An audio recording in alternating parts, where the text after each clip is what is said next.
Are you looking for an affordable Android tablet that is also compact? This is Victor with Phone Arena with a preview of the Samsung Galaxy Tab 3 Lite.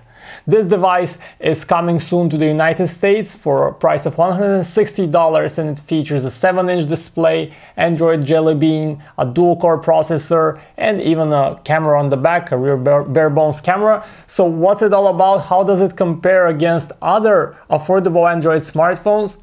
Let's take a look. An apple does not fall far from the tree. That's what we'd say about the typical Samsung design of the Galaxy Tab 3 Lite. Yes, that means it is all plastic. Our pre-production unit comes with a lemon yellow textured back similar to the faux leather one of the Galaxy Note 3. There are also traditional black and white versions. In terms of size, the tablet is compact with a fairly thin bezel, but it's a bit chubby. Luckily, it is also fairly lightweight, so you can easily hold it for longer periods of time. The physical buttons on our test device comes with a nice travel and clickiness and are easy to press. On the right side there are a lock key and volume rocker, and on the left is a micro SD card slot.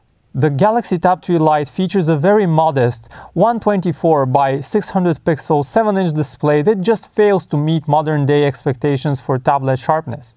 Pixel density comes in at around 170 ppi, so you'll definitely have trouble reading tiny fonts without zooming in. One feature that is annoyingly missing on the Tab 3 Lite is an ambient light sensor, so you have to manually adjust brightness every time your light conditions change. The Galaxy Tab 3 Lite runs on Android 4.2 Jelly Bean, which is now nearly a year old. On such an affordable device though, we would not count this as a huge issue. What we absolutely love about the Tab 3 Lite is Samsung's TouchWiz skin that's loaded on top of Android. Some may not like TouchWiz on smartphones and argue that stock Android is leaner and cleaner, but on tablets we find Samsung's user interface to improve the experience hugely. It adds two key features that make a lot of sense for tablets: landscape mode in the home screen and app drawer, and multi-window for better multitasking. All the core Samsung and Google apps are here as well. You have Google's Play Store, along with YouTube, Maps, Gmail, Drive and Hangouts, as well as Samsung's apps, such as S-Calendar and the Chat-on Instant Messenger. Typing on the 7-inch display is comfortable, as you have enough space for both of your thumbs to quickly hit the buttons that are larger and easier to hit than on a smartphone.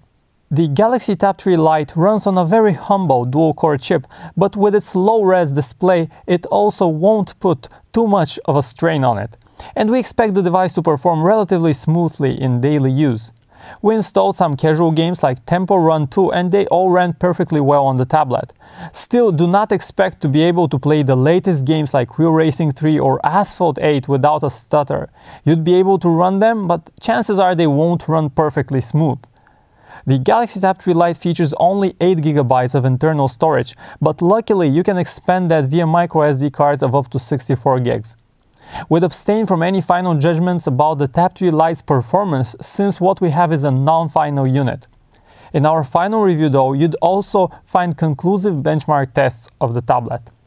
The Tab 3 Lite comes in two versions, a Wi-Fi only model that does not support cellular data connectivity, and a 3G enabled, more expensive one with mobile data. This preview is of the Wi-Fi only model. You can surf the web via the built-in Android browser or on Google's mobile Chrome. Both do a fine job, but Chrome has a slightly better optimized for touch interface and need cross-device syncing capabilities. In terms of connectivity, the Tab 3 Lite features a single-channel Wi-Fi, Bluetooth 4.0 and AGPS, but it lacks NFC. The Galaxy Tab 3 Lite has very limited photographic capabilities. First, because it only features a bare-bones 2-megapixel rear camera with no flash, and second, because it's missing a front-facing shooter for video conferencing. Honestly, we'd prefer having a front camera on a tablet rather than a rear-facing one, but it is what it is. The camera interface is the old Samsung one, but it's still a very functional layout packed with features. Question remains whether the effort of manual settings is justified for a snap from a bare-bones 2-megapixel camera. We will see in the final review, but you can check out some test samples from our pre-production unit. For media, Samsung claims the Tab 3 Lite can play up to 8 hours of non-stop video, and that sounds great. The built-in video player is capable of running most common formats with ease, and we played back 720p videos without a stutter. We also love the gallery experience with Samsung's two-column photo app that makes jumping between albums of photographs easy and adds basic image editing capabilities.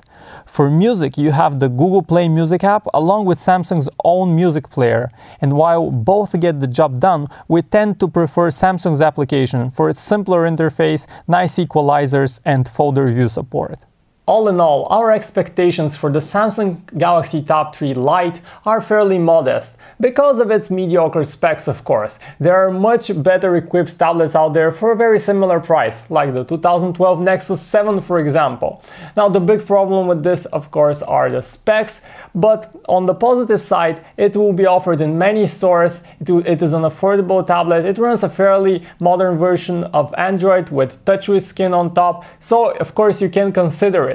Now keep in mind that this is a non-final version. We'll have the final version in probably a few weeks when we can give you a more conclusive look of this tablet.